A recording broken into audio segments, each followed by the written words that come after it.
Hello and welcome back to Life in the Skoolie. We are getting on with things so that hopefully very soon we can go out and about. Trevor is getting on with the front box seat so that Jake and I have got somewhere to sit whilst we travel, or else it would just be a one man in his van going off for a drive on his own. So whilst he's at the front, I've been relegated to the back, and we had this gap between where our bench seat slash bed is going and the bathroom. So I made this little unit. We're going to have a TV mounted on here on a wall bracket that's mounted, so we don't have to keep putting it away, because when we had our caravan we had a tabletop one and we had to keep putting it away and getting it out every time, which was a pain. So I've made this little unit just to fit in here. It's fitted to the space, and I've got a little cupboard here which is going to have all the knickknacks in it. It's a bit warm at the moment, so the varnish is a bit sticky. And then I've got a little drawer underneath, and hopefully that drawer matches all the way along with these ones. It's only half a depth because the wheel arch is behind there, but we want to use all the space we can. It will probably end up being storage for Jake's clothing and things like that. So once I've got all this completely finished, then I'm going to have to go and build a unit the other side of the bathroom, between the box seat and the other side of the toilet, where we're going to store our table. Right, so we put the front and the side bit of woods on.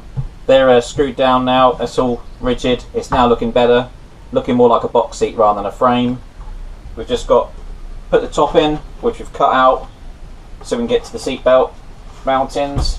So that slots in like that. We've left a little gap here. You can see my hand. Well, you can't see my hand, that's the point. We've left a little gap at the front, so obviously when the cushions are in, they won't just slide off, so they've got an edge to go against. I think next what I'm going to do is I've got some seat belts to fit. They need to be, as I've already said, they need to be 3-point in the 3-point seat belts for the UK, and the seats have to be forward or rear facing. So this one's facing forward. We've got our 3 points. I've already ordered a set of seat belts. I've gone for what's called static. So we've got obviously a point, and then that's the other part. So you can see it's just a belt. So we've got the 2 fixings, and then that clip there will clip into this, which will be our 3rd point. So as you can tell by obviously just it being belts, it's manual adjust, it's not on a reel. So obviously fitting the reel would be a big lump somewhere. We're going to sort of make this Susie's seat, that side Jake's seat, so that it's always going to be the right size when they get in. Obviously it can be adjusted, but if they stick to the same seat, then they don't have to keep adjusting it to suit. Once it's the right size, it's the right size. So I'm going to put these on now and get those in, so then you can see what they look like.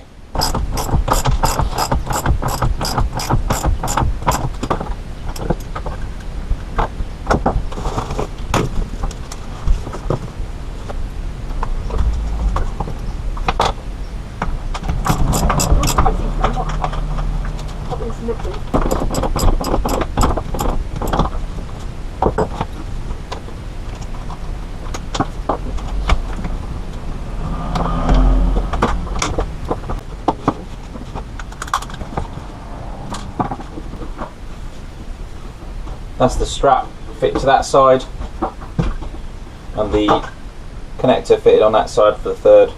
So that clicks in there, as we all know. And there we have our 3-point static seatbelt. Let's do the other side. And there is Jake's seat, all finished. Seatbelt on, all the wood in, looking good. Just need to get those cushions in, obviously. But yeah, we're getting even closer to that MOT. So we're not just going to leave these box seats as wood. Obviously they need to be comfy. They need to, have a nice bumpers on them on the trips down the bumpy roads. So we've ordered some hard foam from online, got them to cut to size and send to us. We've bought some material from a local fabric shop, and good old Mum, thanks Mum, has covered them for us. She's done an amazing job. So these go in here, one at the bottom obviously, one at the top, And then this will be Susie's seat. So yeah, I think that'll be nice and comfortable. Maybe a little cushion or something, just to give her some armrest, whatever. And then we've got the seatbelt to go around her as well.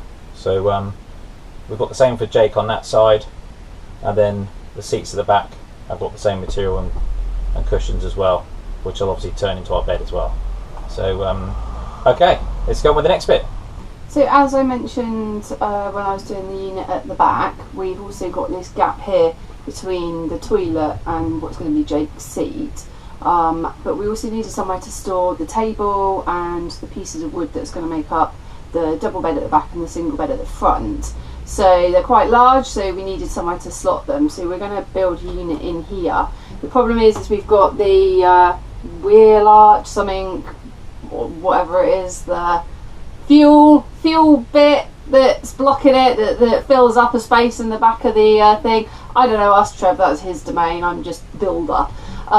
So we needed a big gap to be able to put the table in because that's the largest. So we've made it so that that just slots straight in like that. That goes between the back of the chair and the fuel bit.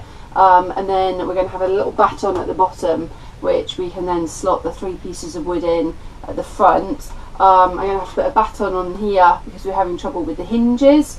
And then we're just going to have a little hinge door, and it's going to stick on here, the magnet bits on here, to stop it flapping open when we're driving. So I've just made this baton. I've had to shape the end of it so that it sits over the fuel bit, just to give us the maximum amount of support. And the width on here is the right width so that the 3 pieces of wood for the bed units will get slotted on. I've just put that on the side just so that they don't slip off at the bottom. And then the plan is that we're going to have an elastic bungee, which is going to fit at the top, which is going to strap them to the side. So we'll have the bed strapped to one side and then the table strapped to the other, so when we're driving along they don't bounce around and drive us crazy. Unfortunately we've lost some footage, but we haven't got too far with this. So I'm going to repeat myself for me, but not for you.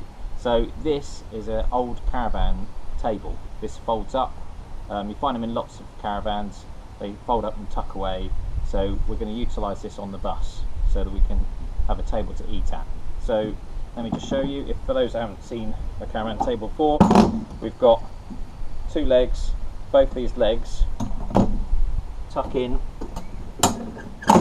quite nicely, and it keeps the table nice and slim so we can tuck it somewhere. The only problem with this table at the moment is it's too long. You may be able to see, I've already marked out how long we need it, but what you're missing so far, obviously on the footage, is we did cut the edges down. They had chamfered edges, we've cut those off, because otherwise if we hadn't done, and we would have cut the table down with 2 flat ends and 2 flat ends and 2 chamfered ends, and then obviously that would look silly, wouldn't it? So we've cut all 4 sides flat. We can then cut this down to the right length, and then obviously move the legs closer together. We've got some space there, so we can do that, and then get it back in the bus. Okay, so we've cut down the table. I've cut it to fit inside the unit on the inside. It's going to be cosy when we're eating around it. We can fit 4 around it. Obviously, the 3 of us every day shouldn't be a problem. But I don't think we'll be having dinner plates and side plates and cups and saucers on it. But hey ho, it will do while we're on the road. We've covered it in marble, sticky back, like vinyl, to protect it. I wanted to go the New York, the yellow taxis all over, but the roll wasn't big enough, so we had to come up with an improvisation. So we've gone for the marble top because that matches in the kitchen, and then this one, and then we've covered it all clear, just so that it's wipeable and protects it if there's any spillages. And we've sprayed up the horrible brown legs so that they neatly fit on the back there, and will slot into the cupboard. So I finally finished this cupboard. It has been a nightmare. In fact, I think it's the worst thing I've had to build in here since the beginning, really. So I've put the door on the front. It had to get chopped and shaved and rehinged a couple of times, but it's now working. So inside, we've still only got the 2 bed pieces, because we haven't made up Jake's yet, but they sit on the shelf in there quite nicely. And we've got the table, which is also in here, which just slides in there, and that fits in with the fuel filler. Perhaps put a little bit of carpet on the bottom just so that it doesn't scratch the nice shiny new table, because I want to look after that. Thank you very much for watching. If you'd like to see any more of our episodes, click down below, and I'll see you in the next episode.